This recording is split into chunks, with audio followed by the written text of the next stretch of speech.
안녕하세요. 여러분, 단련이라는 말을 아시나요? 단련. 사전을 찾아보면 첫 번째 뜻이 쇠붙이를 불에 달군 뒤 두드려서 단단하게 한다. 이게 이제 단련입니다. 이게 원래 단련의 원래 뜻입니다. 근데 이제 여기서 이제 쇠붙이를 뭐 달고 불에 달궈서 이렇게 칼도 만들고 호미도 만들고 하면서 이렇게 두드리죠. 여기서 이제 그러면 어쨌든 그 굉장히 혹독한 시련을 통해서 좀 굳세고 단단하게 된다. 이제 그런 의미가 이제 생겨서 몸과 마음을 굳세게 한다는 의미로 많이 쓰입니다. 두 번째 뜻이죠. 원래는 쇠붙이에서 나와서 이제 우리 신체를 아주 굳세게 하는 것. 그래서 뭐 정신을 단련한다, 체력을 단련한다, 이제 그런 식으로 많이 쓰잖아요. 그게 이제 알고 있는 우리의 이제 두 가지 뜻이 우리가 이제 일반적으로 알고 있는 뜻인데, 조선시대 때는 이것과는 다른, 결국 이것과 연관되지만 세 번째 뜻이 있었습니다. 이게 이제 수사기관과 관련된 것인데요. 귀찮고 어려운 일에 시달린다. 여기서 나가서 뭐 고문을 당한다. 이런 이야기까지 전부 단련이라는 표현을 썼습니다. 대장장이가 쇠붙이 달구어서 별의별 연장을 다 만들어내죠. 그 과정이 이제 단련이죠. 그런 것처럼 수사관이 법조문을 교묘히 이용해서 없는 죄를 조작해내는 것도 단련이라고 했어요. 그러니까 그 무쇠덩이를 가지고 달구어서 두드려서 여러 가지 연장을 만들어내듯이 무에서 유를 창조하는 거죠. 그래서 안에 들어가서 수사관이 조작해서 죄를 만들어낸다. 그런데 예전에는 수사관이 그냥 조작한다고 해서 죄가 만들어진 게 아니라 자백이 있어야 되거든요. 근데 자백을 받는 방법, 그 과정, 그걸 단련이라고 했던 겁니다. 그럼 결국 고문할 수밖에 없었죠. 그래서 단련에는 조작한다, 고문한다라는 의미가 추가되게 됩니다. 자, 그렇게 이제 단련하는 그런 사례, 조선시대 몇 가지 살펴보도록 하겠습니다. 1826년 순조 26년 4월의 일입니다. 이창곤이라는 친구가 있었어요. 뭐 친구라고 보긴 그렇네요. 나이가 63세였으니까 그 당시로서는 아주 뭐 상늙은이였겠네요. 근데 아주 아주 흉악한 내용의 글을 청주에 있는 병영, 충청도에는 이제 공주의 가명이 있었고, 병마절도사, 군사지휘관이 있는 병영은 청주에 있었어요. 그 청주 병영에 흉악한 내용의 글을 겁니다. 그걸 이제 괴서라고 하죠. 그 걸괴자. 지금으로 치면 뭐 대자보, 뭐 그런, 벽보 그런 거죠. 그래서 이제 대역부도죄로 능지처사가 돼요.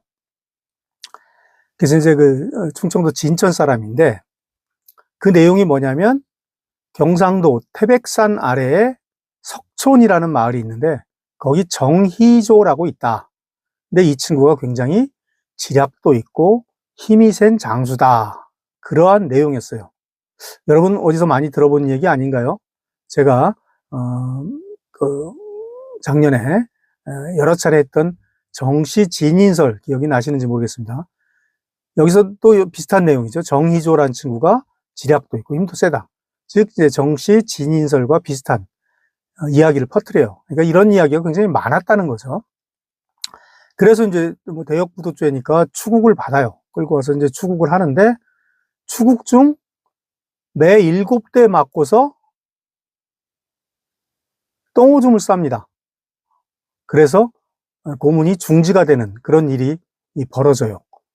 그 똥오줌 쌌다니까 뭐 얼마 전에 예전에 신정아 사건이라고 있었죠. 그 이제 그분이 자기가 회고록에서 밝힌 내용이니까 뭐 본인한테는 아마 특별한 명예훼손은 안 될 것 같아요. 그 신정아라는 분이 그때 이제 변양균이라고 청와대 정책실장과 약간 이제 뭐 연문살이 있었죠. 이제 그런 과정에서 검찰청에 와서 조사를 받는데 그때 수사관이 조사하던 검사가 윤석열 검사였다는 거죠. 윤석열 검사가 하도 겁을 줘서 오줌을 쌌다 그런 이야기를 자기 회고록에 한번 밝힌 적이 있는데요.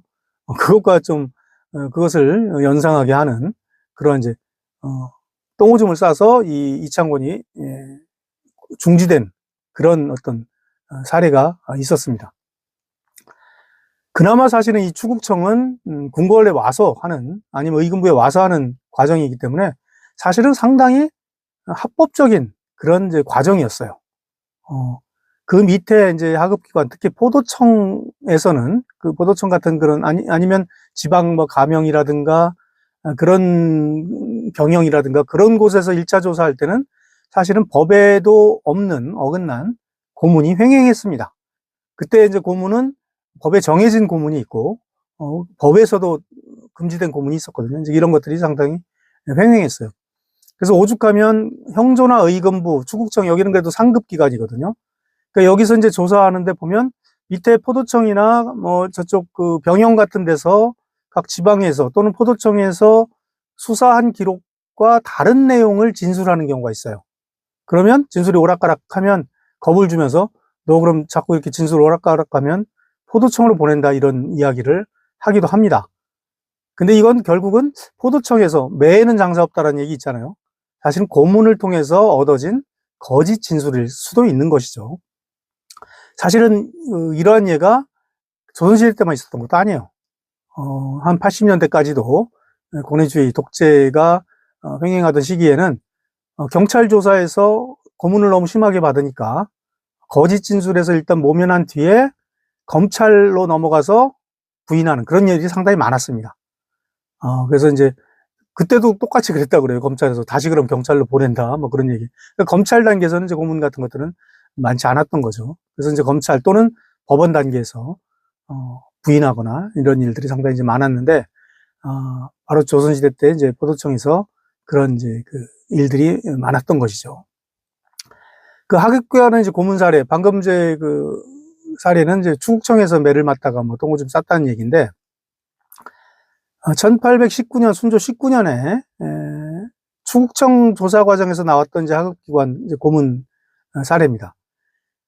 김재묵이라는 친구가 있었어요. 이제 지금 58세였는데 아주 파란만장한 친구예요. 평안도 위원에서 귀양살이 하던 귀양객이었는데, 수원 화성까지 달아나요. 수영 화성까지 달아나서 거기에 또 괴서를 겁니다. 뭐 대자보죠. 대자보를 써서 붙이는데,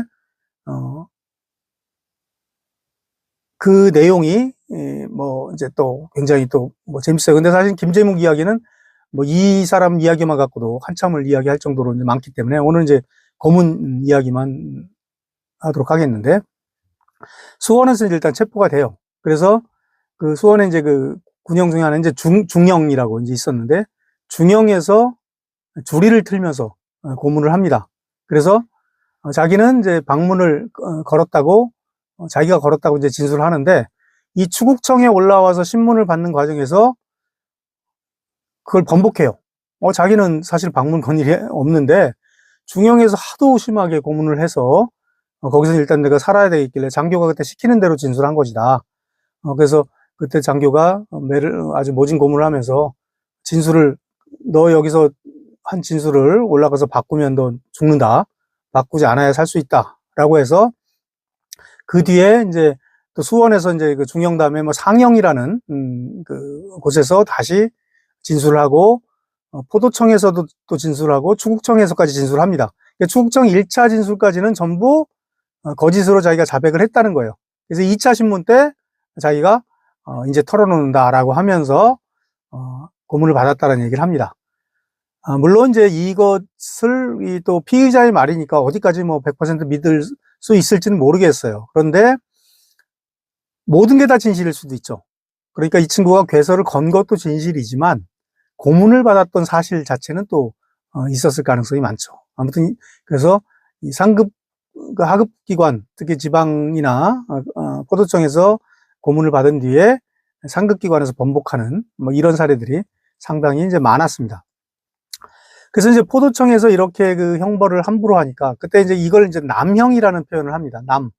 넘친다, 넘칠 남자죠. 그러니까 남형, 형벌을 지나치게 한다. 이걸 남형. 그러니까 법에 의거하지 않고 형벌을 함부로 가하는 그런 거를 남형이라는 표현을 씁니다. 그래서 이제 포도청에서 특히 이런 남형이 심하게 벌어졌기 때문에 이게 이제 조정에서까지 문제가 됩니다.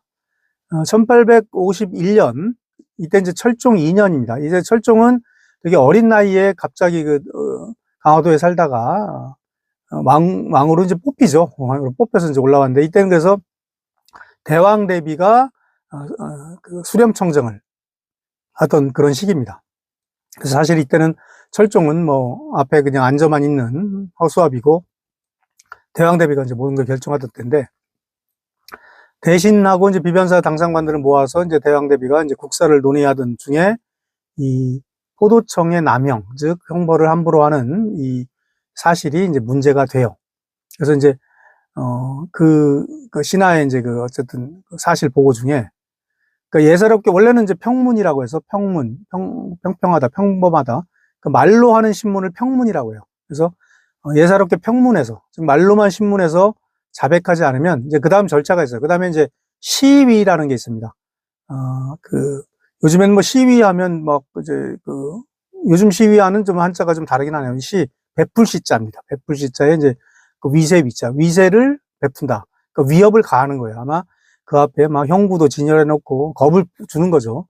그래서 이제 이게 하나의 절차예요. 뭐 여기까지는 합법적인 절차입니다. 근데 이제 시위까지 했는데 자백하지 않으면 점차 기묘하고 엄중한 조치를 취한다, 이런 표현을 해요.